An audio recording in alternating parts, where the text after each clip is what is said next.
Bonjour à tous et bienvenue dans ma nouvelle vidéo. Aujourd'hui, on va voir pourquoi parfois vous n'arrivez pas à parler français et pourquoi moi, de temps en temps, je n'arrive pas à parler anglais. Car oui, je suis français, je suis parisien, mais je parle aussi anglais.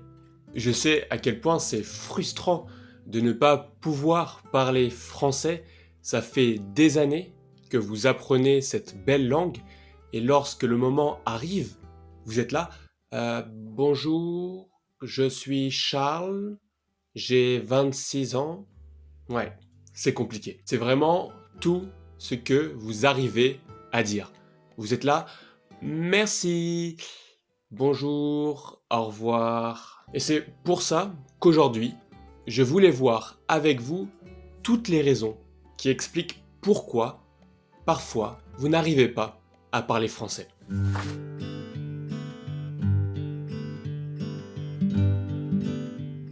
D'abord, il faut reconnaître que le français est une langue difficile. C'est une langue compliquée. Et même si votre langue maternelle, c'est une langue latine, comme l'anglais, comme l'italien ou l'espagnol, le français reste une langue très compliquée à apprendre. Déjà, rien que le vocabulaire. Il y a énormément de nouveaux mots à apprendre. La langue française est une langue riche et très subtile. Le vocabulaire est très varié et ça peut prendre des années pour maîtriser tous ces nouveaux mots. Ensuite, il y a aussi ce que l'on appelle les homophones. Les homophones, ce sont ces mots qui se prononcent de la même manière, mais qui ont un sens différent. Par exemple, tu as déjà entendu le fameux so. Ou alors, si c'est la première fois, eh bien, je t'en parle aujourd'hui. Un autre plus simple, c'est le fameux vers. Vers ou vert. Quatre mots, la même façon de les prononcer, vers, mais pourtant quatre significations différentes. Le premier, vers, c'est l'objet que tu utilises pour boire, de l'eau par exemple. Tu prends un verre. Il y a aussi le verre qui est la matière, le matériau. Tu as aussi le verre, la couleur, ma couleur préférée d'ailleurs, et mes yeux sont verts. Tu as le verre, l'animal. C'est pas très joli, mais on appelle ça un verre. Et aussi, tu as vers pour indiquer une direction. Je vais vers Paris. Je vais vers l'ouest. Bref, le français est une langue difficile et c'est en partie, parce qu'il y a d'autres raisons, à cause des homophones. Mais des homophones, il y en a dans toutes les langues. On va voir ensemble quelles sont les autres particularités qui font de la langue française une langue très difficile à maîtriser.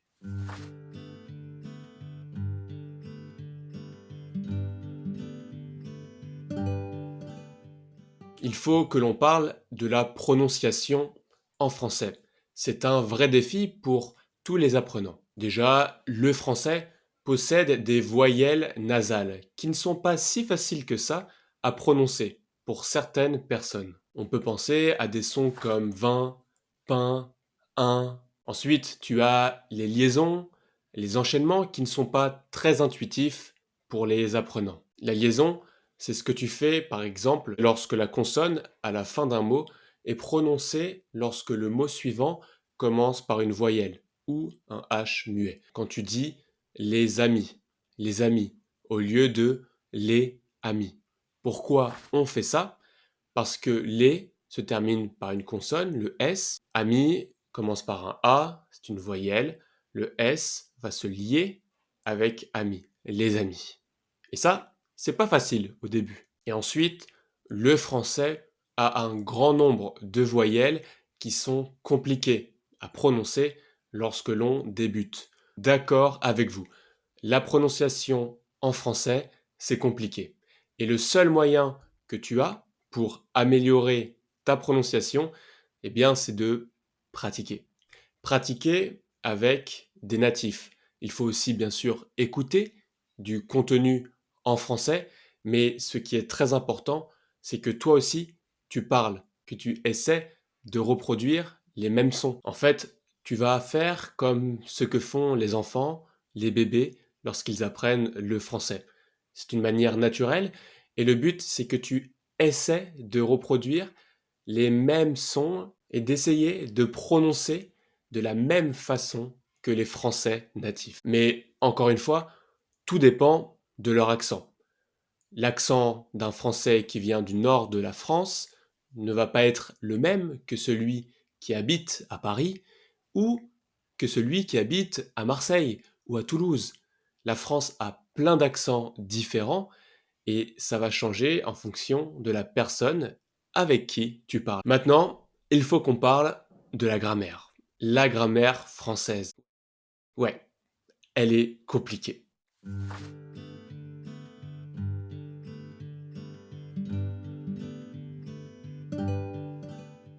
Personnellement, quand j'étais petit et même aujourd'hui, j'ai du mal avec la grammaire française. Vous n'êtes pas seul. D'abord, il faut commencer par maîtriser les genres. Masculin, féminin, les deux, il n'y a pas de neutre. Ensuite, il faut faire les accords entre les noms, entre les adjectifs, entre les participes passés au passé composé. Et à tout cela, il faut rajouter les exceptions et tout ce qui est irrégulier. C'est compliqué quand on apprend la langue française. Mais je voulais vraiment vous dire une chose. Si vous avez l'impression de tout maîtriser, ce n'est pas le cas. Vous êtes loin de maîtriser la grammaire française dans sa totalité. Car même les Français natifs font des erreurs, et plus que ce que vous pensez. Déjà, on peut commencer par le classique je vais sur au lieu de aller à. Par exemple, je vais sur Paris. Bah non, on va pas dire ça en français. On va dire je vais à Paris. Peut-être que vous l'avez déjà entendu, les Français vont dire de temps en temps ils croient ou ils voient. Ça n'existe pas en français. Le verbe croire, à la troisième personne du pluriel, donne il croit. Voir, il voit.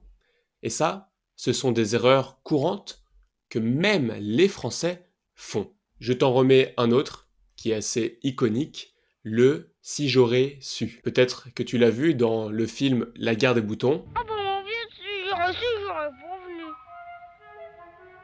Donc on entend souvent en français le si j'aurais, mais on dit si j'avais.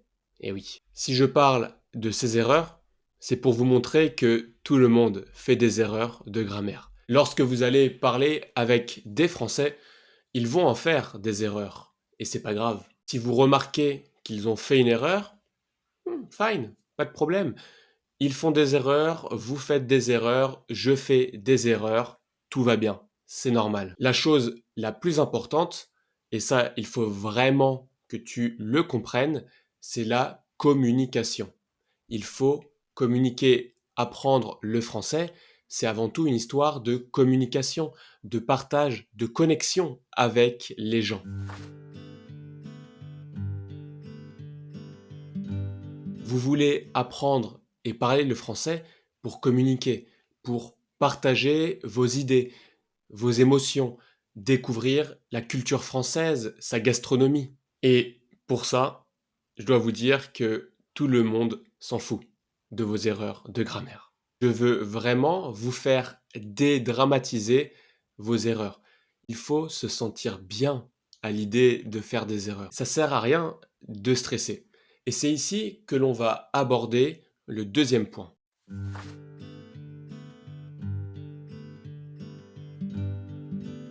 Une des raisons que je vois souvent qui explique pourquoi certaines personnes n'arrivent pas à parler français, c'est la peur. La peur du jugement de l'autre. Sartre disait l'enfer, c'est les autres. Eh bien, ça s'applique aussi à l'apprentissage du français. On a peur que les autres nous jugent quand on parle. Beaucoup d'apprenants que je rencontre me disent qu'ils ont peur de parler français parce qu'ils pensent que les gens vont les juger, parce qu'ils font des erreurs. Ils pensent que les Français sont là à regarder et dès qu'ils font une erreur, bam, ils vont corriger. Eh ben non, c'est faux. Les Français ne sont pas là à attendre ou à essayer de repérer, de noter toutes vos erreurs. Ça peut vraiment vous rendre anxieux, ça peut vous gêner et je ne veux absolument pas que cela vous arrive. Si vous devez retenir une chose de cette vidéo, c'est celle-là. Ne pas avoir peur de faire des erreurs. Cela ne doit pas vous empêcher de parler. Si vous venez à Paris, par exemple cet été, pour les JO, parlez français. Essayez d'aller à la rencontre de commerçants, de commander en français. Mais ne soyez surtout pas effrayés à l'idée de parler. Ne soyez pas honteux de faire des erreurs lorsque vous parlez. C'est tout à fait normal, encore une fois. Je vais vous raconter une autre histoire.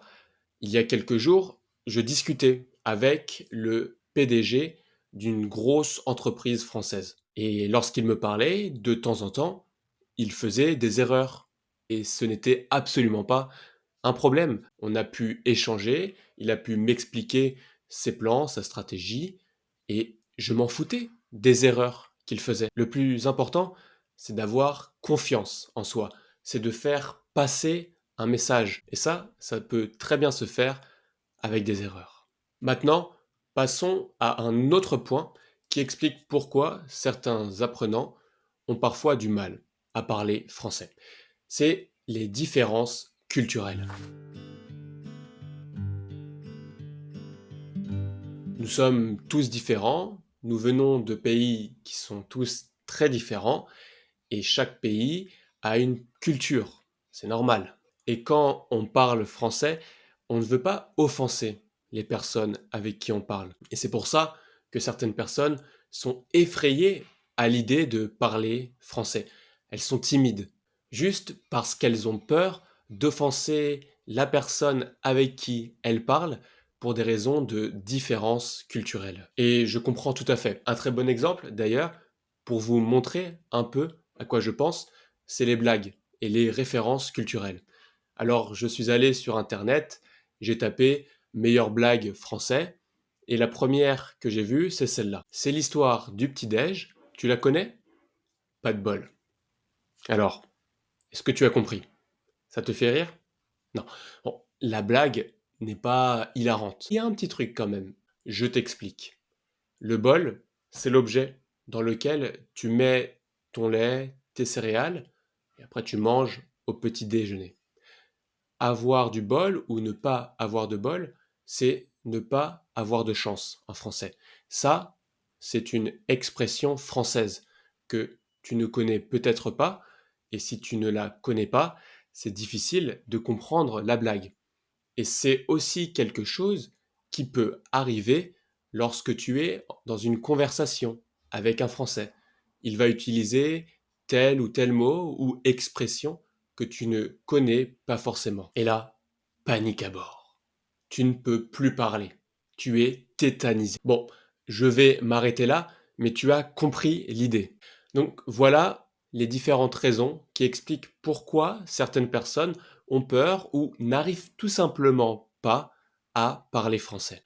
Encore une fois, le but de cette vidéo, c'est de vous faire vous sentir mieux, c'est de vous faire désacraliser le français. J'aimerais juste que vous soyez plus détendu, plus relax, comme on dit, que vous preniez plaisir à parler français, à découvrir sa culture, son peuple, sa gastronomie. Voilà, je vais m'arrêter là pour aujourd'hui. J'espère vraiment que cette vidéo vous a plu, que vous avez appris des choses qui vont vous être utiles dans cette belle aventure qui est l'apprentissage du français. Merci beaucoup d'avoir regardé cette vidéo.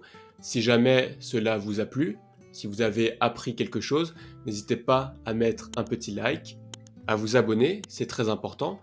Et on se dit à la semaine prochaine. Ciao, ciao, c'était Carlito. Bise.